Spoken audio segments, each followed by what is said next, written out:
కేంద్ర ఎంఆర్పిఎస్ తిరుపతి జిల్లా ఉపాధ్యక్షుడు పనిచేస్తున్నాను. ఈ నెల 30వ తేదీన గుంటూరులో కృష్ణమాధవ్ గారు ఒక సమావేశం ఏర్పాటు చేయాలని చెప్పి చేశాడు. దానికి ఈ రాష్ట్రంలో ఉన్న కూడా 25 మాజీ కులాల అన్ని సంఘాలు కలుసుకుని దాన్ని అడ్డుకునేదానికి ప్రయత్నం చేశాము. ఆ ప్రయత్నంలో భాగంగా కృష్ణమాధవ్ గారు జగన్మోహన్ రెడ్డి ప్రభుత్వం మీద నెపం పెట్టి ప్రభుత్వం పర్మిషన్ లేదు, దాన్ని తాత్కాలికంగా వాయిదా చేస్తారని చెప్పి అక్కడ నుంచి పారిపోవడం జరిగింది. అదే రోజు కానీ కృష్ణమాధవ్ గారికి నా మీటింగ్ కానీ పెట్టిగాని ఉంటే కృష్ణమాధవ్ గారికి ఈ రాష్ట్రంలో ఉన్న మాజీ కృష్ణమాధవ్ గారికి అన్నగారు చెప్పినట్టు మీరు గత ప్రభుత్వంలో మిమ్మల్ని చంద్రబాబు నాయుడు ఏ విధంగా ఇబ్బంది పెట్టాడు, మీరు ప్రతిసారి ఆంధ్ర ప్రభుత్వం మిమ్మల్ని అరెస్ట్ చేస్తే తెలంగాణ వదిలిపెట్టాడు. అట్టాటి పార్టీకి నువ్వు ప్యాకేజీ తీసుకొని వాస్తవంగా చంద్రబాబు నాయుడు గారికి మీరు దత్తపుత్రుడు, మీరు ప్యాకేజీ తీసుకొని మాట్లాడుతున్నారు. కాబట్టి కృష్ణమాధవ్ గారు మీరు మరొకసారి మీ మీద గౌరవంగా చెప్తున్నాం. ఆ పద్ధతి అంతా మారుకొని ఈ రాష్ట్రంలో మాదిగలకి మాది గొప్ప కులాలకి ఏ ప్రభుత్వం అయితే మంచిగా చేసిందో ఆ ప్రభుత్వానికి నువ్వు సపోర్ట్ చేస్తే నీ గౌరవం బాగుంటుంది. ఆ విధంగా నువ్వు ఇచ్చేటప్పుడు నిన్ను ఖచ్చితంగా ఆందోళన అడ్డుకుంటాం, నిన్ను ఎక్కడ నీ సమస్యలని కూడా అడ్డుకుంటా నీ సందర్భంగా తెలియజేస్తున్నాం.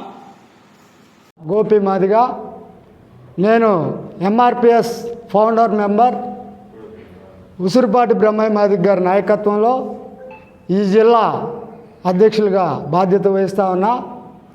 ఈ యొక్క సమావేశం ముఖ్య ఉద్దేశం, ఈ మధ్యకాలంలో కృష్ణమాదిగ గారు చేసినటువంటి ఆరోపణలపై రాజకీయ పార్టీలకి మాదిగల్ని తాకట్టు పెట్టే ప్రయత్నం చేస్తున్నారు. కాబట్టి రిజర్వేషన్ల వర్గీకరణ డాక్టర్ బాబాసాహెబ్ అంబేద్కర్ గారి ఆశయం సామాజిక న్యాయం అనే ఆలోచనతో 30 ఏళ్ళుగా ఎస్సీ రిజర్వేషన్ల వర్గీకరణ పోరాటంలో అనేక మంది మాదిగలు ప్రాణత్యాగాలు చేశారు.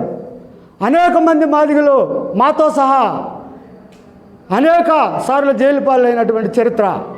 మరి 3 దఫాలుగా చంద్రబాబు నాయుడు గారు కావచ్చు, లేదా బీజేపీ పార్టీ 2 దఫాలుగా 10 సంవత్సరాల పాటు అధికారంలో ఉన్నప్పుడు 100 రోజుల్లో వర్గీకరణ చేస్తామని చెప్పి మాట ఇచ్చినటువంటి బీజేపీ పార్టీ, అదేవిధంగా మా చెప్పు కొట్టి మా డప్పు కొట్టి మా కండవా కప్పుకున్నటువంటి చంద్రబాబు నాయుడు గారు 2014లో అధికారంలోకి వచ్చి మాదిగలను నిలవన ముంచేసినటువంటి చరిత్ర.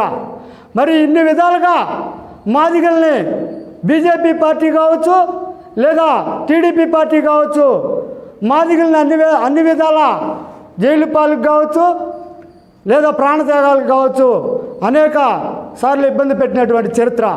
మరి నువ్వు తెలంగాణ నుంచి ఆంధ్రాలోకి ఎప్పుడు వచ్చినా నీకు ఇక్కడ ఏం పని అని అనేక దఫాలు తెలంగాణలో వదిలిపెట్టినటువంటి చరిత్ర చంద్రబాబు నాయుడు గారిది. మరి నువ్వు ఈరోజు ఏ లాలూచి లేకుంటే, ఏ ప్యాకేజీ లేకుంటే మాదిగల్ని బీజేపీ పార్టీకి కావచ్చు, లేదా టీడీపీ పార్టీకి కావచ్చు మాదిగలందరూ ఓట్లు వేయాలని ఏ ధైర్యంతో చెప్తున్నావో, ఏ ఏ ఏ యొక్క అవసరంతో చెప్తున్నావో చెప్పాలి ఈరోజు మాదిగలకి. ఎందుకంటే అనేక సార్లు అనేక పార్టీల్లో మాదిగలు ఉంటారు. మాదిగలందరూ నీ అడుగుదాడల్లోనే నడుస్తున్నారంటే తప్పు. ఎందుకంటే ఈరోజు ఏబిసిడి వర్గీకరణ పార్లమెంట్లో 2 సార్లు బీజేపీ పార్టీ ఆమోద ముద్ర జరపాల్సింది పోయి ఈరోజు సుప్రీంకోర్టు పరిధిలో పెట్టేసింది. సుప్రీంకోర్టులో పరిధిలో ఉన్నప్పుడు ఎస్సీ రిజర్వేషన్ల వర్గీకరణ ఇక పార్టీలతో పని ఉందా అని మాదిగలకి నువ్వు సమాధానం చెప్పాలి. కాబట్టి ఇంకొకసారి మాదిగల్ని మభ్యపెట్టి మోసం చేసే పరిస్థితి తెచ్చుకోవద్దని దయచేసి మా ఉసిరిపాటి బ్రహ్మయ్య మాదిగ గారి తరపున మేము ప్రత్యేకంగా హెచ్చరిస్తూ డిమాండ్ చేస్తాము.